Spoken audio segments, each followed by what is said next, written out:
Happy day students. Welcome to SAN Academy Pallikarnai Class 9 Biology Chapter 15 Improvement in Food Resources Part 3, and in this session we are going to discuss about improvement in crop yield. In India we have achieved 400% increase in production of food grain with only 25% rise in the cultivable land area during 1975 to 2010. So obviously a question should come into your mind that how we achieved this increase in food production, and this was possible by following three important scientific approaches, and they are as follow. First is crop variety improvement, second crop production management, and third is crop protection management.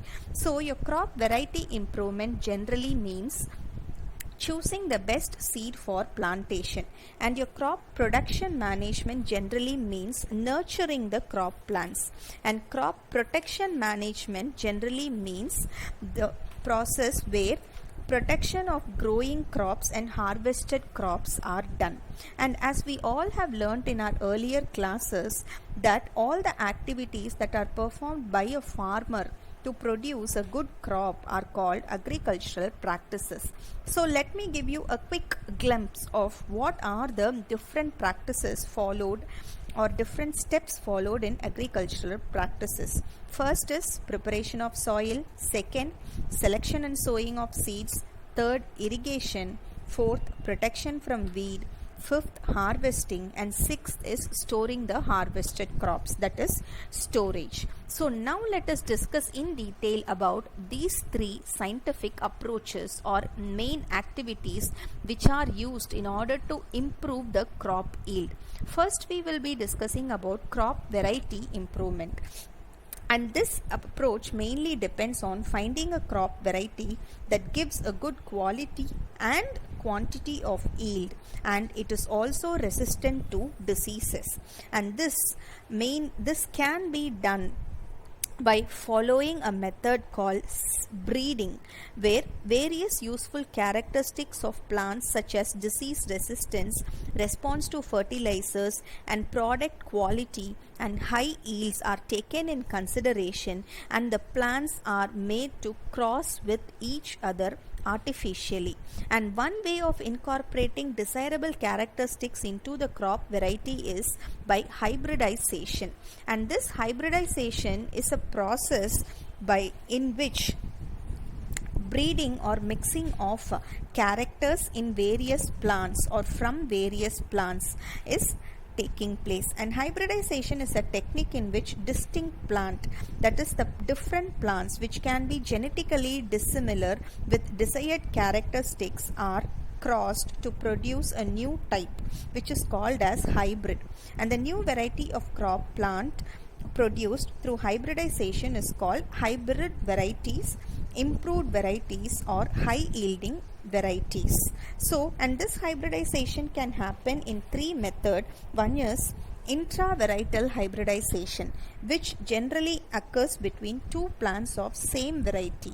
Second is intervarietal hybridization, which occurs between two plants of different variety. Third, interspecific hybridization, where plants of different species are taken and they are crossed.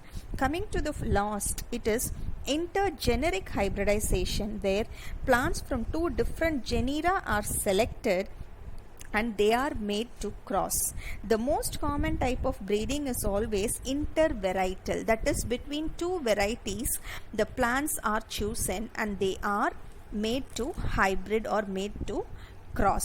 For example, we can select a plant 1 which is disease resistant, that is the plant which has a good disease resistant character, and plant 2 can be selected which gives us high yielding. So the pollen from plant 1 is being transferred to the pollen of to the stigma of the other plant, and the resulting seeds what we get is a hybrid variety which comprises of both characteristic disease resistant and high yielding variety. The another way of improving crop variety is by introducing a gene with the desired characteristic into a plant, so that that particular important trait will be incorporated into the plant as it is growing, and it is called as genetically modified crops. Now let us see what are the main objectives for this crop variety improvement. The main objective and the first and the foremost is higher yield. So the main aim is to harvest a crop variety which would give us more produce for a given area. That is, the variety of crop what we are using should give us more yield in the available area where we are going to plant the crop, and such varieties are generally known as high yielding variety. A higher crop yield is needed in order to face the increased human population and increased nutritional requirement, and also the due to limited cropping area that is available. And the second reason why we want improved crop variety is quality improvement. Crop variety improvement is done in order to enhance the quality of crop. For example, the quality of crop in general varies from crop to crop. If we take wheat, we can say that wheat is of good quality by seeing its baking quality. When we are going to talk about pulses, it should have a high amount of protein content. When we talk about oil seeds, we should be able to extract more amount of oil from them. And the other qualities which are included are size, shape and color of grains, and presence of minerals and vitamins. In case of vegetables and fruit, we can say them as a good quality one when it can be preserved for a certain long period of time.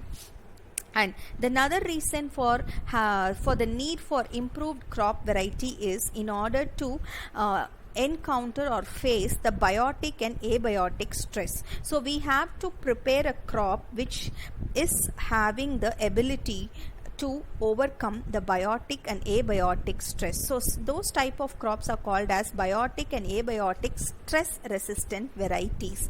So the crop plants are generally affected by certain biotic factors like pathogenic organism or disease causing microorganisms, and abiotic factors like extreme environmental conditions which include weather condition, drought, salinity of the soil, cold, frost, heat, etc., which will lead to huge loss in the production. So emphasis is laid on resistant varieties, that is to produce resistant varieties to face these adverse situations and natural calamities and improve the crop yield subsequently. So crops have to be produced in such a way that they should withstand all these adverse conditions. At the same time, they should give us a high yield. And the another need for improved crop variety is to change the maturity duration. That is, we have to decrease the maturity duration. For example, a crop which actually takes 6 months to grow, if it can be grown within a period of 3 months, then it gives a lot of benefit to the farmer, because it consumes less time, so that it will consume less water, less fertilizer. At the same time, in the next period of 3 months, the farmer can plant another crop. So it gives both monetary benefit as well as gives higher yield to the farmer. And another reason why the improved variety of crop is required is wider adaptabilities. That is, we should develop crops which can withstand many conditions like drought, extreme temperature, etc. So when we develop a crop which can withstand or which can grow in all the season, then the crop, the farmer can be benefited by growing different type of crops in the same field at the same time, so that it will give him a good monetary benefit as well as it will give him a good yield and protect him from harvesting loss also. The other reason why there is always a need for improved variety of crop is desirable agronomic characteristics. That is, the crop what we are going to produce should meet up the desirable agronomic characteristics. So a crop should be developed with desirable agronomic characters which help to give higher productivity.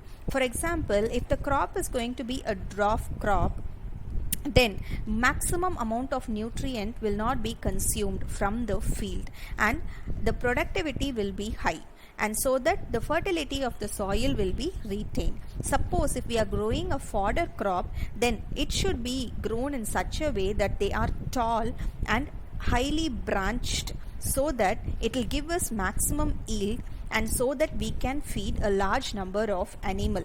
And the next characteristics which is making us to improve the variety of crop is easy acclimatization.